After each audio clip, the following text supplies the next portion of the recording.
Assalamualaikum warahmatullahi wabarakatuh. Selamat pagi, salam sejahtera bagi kita semua. Apa kabar anak-anak? Ibu harap kalian semua dalam keadaan yang sehat dan selalu dalam perlindungan Tuhan Yang Maha Esa. Jangan lupa, kenakan masker saat keluar ruangan, cuci tangan di tempat tujuan, jaga jarak kalian ketika berada di kerumunan, lalu cuci tangan kembali ketika ingin masuk rumah.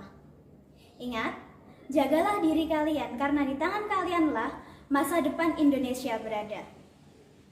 Baik, kalian sudah mempelajari mengenai pengertian teks deskripsi, ciri-ciri teks deskripsi, dan tujuan teks deskripsi pada pertemuan sebelumnya. Pada pertemuan ini, kita akan membahas mengenai struktur teks deskripsi. Pernahkah kalian mendengar yang dimaksud dengan struktur teks deskripsi? Jika kalian belum pernah mendengar struktur teks deskripsi, kalian bisa membuka HP kalian, gunakan pencarian cerdas, lalu ketikkan kata kunci struktur teks deskripsi. Pada pembelajaran ini, kalian dibebaskan untuk mencari informasi dari internet, dari YouTube, atau dari bahan-bahan yang lain, atau bertanya kepada orang tua kalian. Nah, sebelum kita beranjak lebih jauh kepada struktur teks deskripsi, analogi sebuah teks. Sebuah teks pasti memiliki struktur. Struktur teks itu seperti gambar manusia. Gambar manusia biasanya dibagi menjadi 3 bagian. Bagian atas, bagian tengah, dan bagian bawah. Bagian atas biasanya dari kepala sampai leher. Bagian tengah biasanya dari leher sampai perut. Bagian bawah biasanya dari perut sampai kaki. Nah, anak-anak, ketika satu bagian dari gambar tersebut dihilangkan, misal gambar paling atas, gambar kepala dihilangkan, maka tidak akan menjadi sebuah gambar manusia. Begitu pula ketika gambar bagian paling atas diubah menjadi di tengah, lalu bagian tengah diubah menjadi di atas. Itu pun tidak akan menjadi sebuah gambar manusia. Begitu pula dengan struktur teks. Ketika sebuah teks memiliki struktur, lalu strukturnya tidak lengkap, maka tidak bisa dikatakan sebagai teks. Ketika strukturnya dibalik posisinya, seperti kepala yang ditaruh di tengah dan badan yang ditaruh di atas, itu tidak akan menjadi sebuah teks. Bisa dipahami? Baik. Struktur teks deskripsi. Ada 3 struktur teks deskripsi yang lazim dipelajari. Yang pertama, deskripsi umum. Orang-orang sering menyebut deskripsi umum ini sebagai identifikasi atau definisi umum. Kalian tidak perlu bingung karena deskripsi umum, identifikasi, dan definisi umum itu sama. Struktur yang kedua adalah deskripsi bagian. Struktur yang terakhir adalah simpulan. Ketiga struktur ini letaknya tidak boleh dibalik. Misal, aku mau membuat teks deskripsi, tapi simpulannya aku taruh di atas. Tidak boleh. Atau salah satu unsurnya dihilangkan. Aku mau membuat teks deskripsi, tapi aku nggak suka bagian deskripsi bagian. Nggak usah tak kasih deh. Nggak boleh. Tidak boleh. Jadi yang namanya struktur, jika kalian ingin membuat sebuah teks yang bagus, maka kalian harus melengkapi strukturnya mulai dari deskripsi bagian, mulai dari definisi umum, mulai dari simpulan, semuanya harus ada dan letaknya tidak boleh terbalik.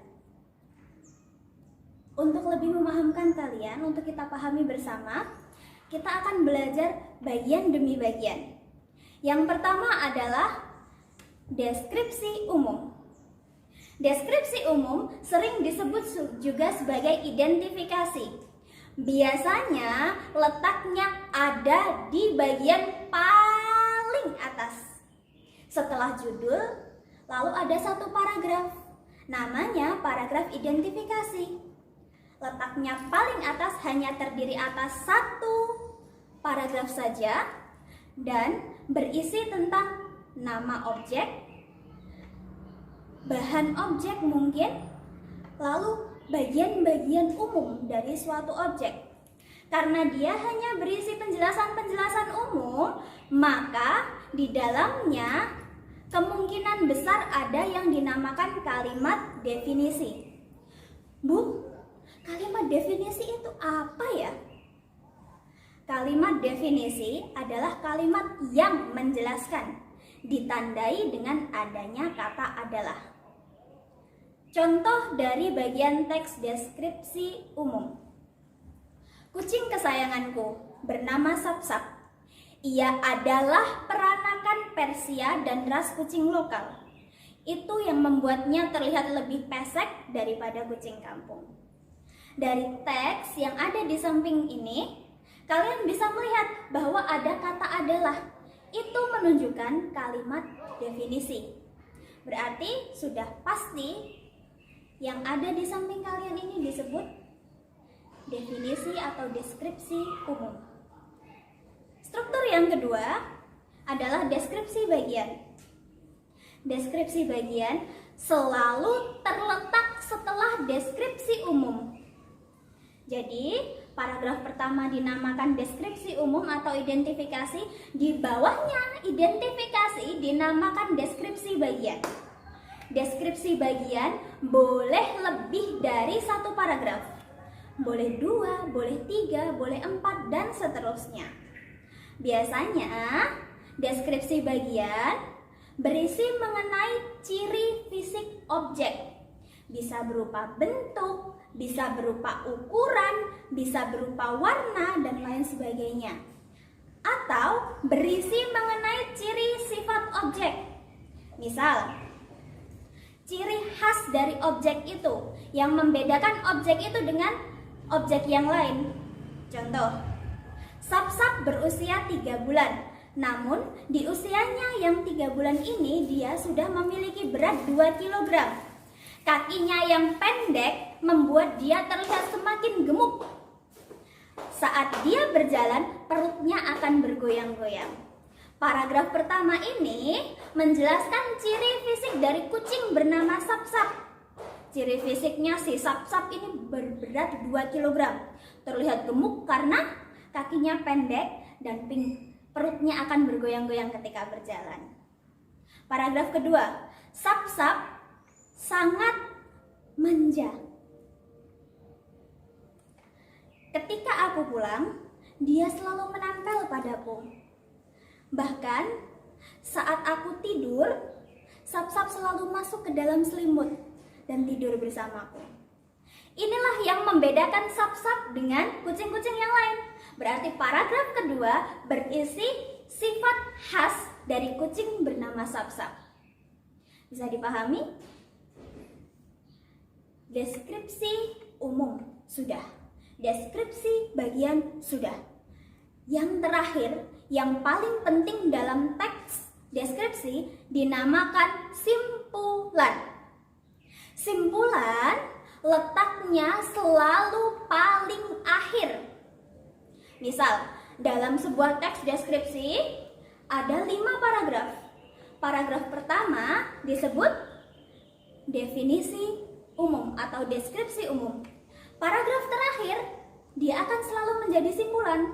Maka paragraf kedua, ketiga, dan keempat dinamakan sebagai deskripsi bagian. Bisa dipahami? Nah, simpulan ini biasanya dia selalu berisi kesan-kesan dari si penulis terhadap objek yang dideskripsikan. Sehingga dalam simpulan biasanya berisi banyak sekali pendapat dari penulis tentang objek yang dideskripsikan. Contohnya, Sap-Sap sangat setia padaku. Aku sangat menyayanginya. Aku harap ia bisa berumur panjang. Dari contoh paragraf ini terdapat opini atau pendapat si adalah sub-sub ini sangat dia sayangi dan dia berharap sub-sub akan berumur panjang. Baik, demikian yang dapat Ibu sampaikan mengenai struktur teks deskripsi. Jadi dapat kita simpulkan bersama bahwa struktur teks deskripsi itu ada 3. Yang pertama, deskripsi umum atau definisi umum atau identifikasi. Yang kedua, deskripsi bagian. Dan yang terakhir adalah simpulan. Ketiga struktur ini tidak boleh dibolak-balik letaknya dan harus selalu ada dalam teks deskripsi. Ibu harap kalian bisa paham. Jika kalian tidak paham, kalian bisa menghubungi Ibu baik di WA maupun di email juga bisa. Nanti akan Ibu sertakan link untuk pertanyaan kalian di bagian deskripsi. Pada sesi ini yang kita bahas adalah struktur. Pada sesi selanjutnya kita akan membahas mengenai ciri bahasa dalam teks deskripsi. Terima kasih sudah menyaksikan dan silahkan putar video selanjutnya di sesi 2. Terima kasih.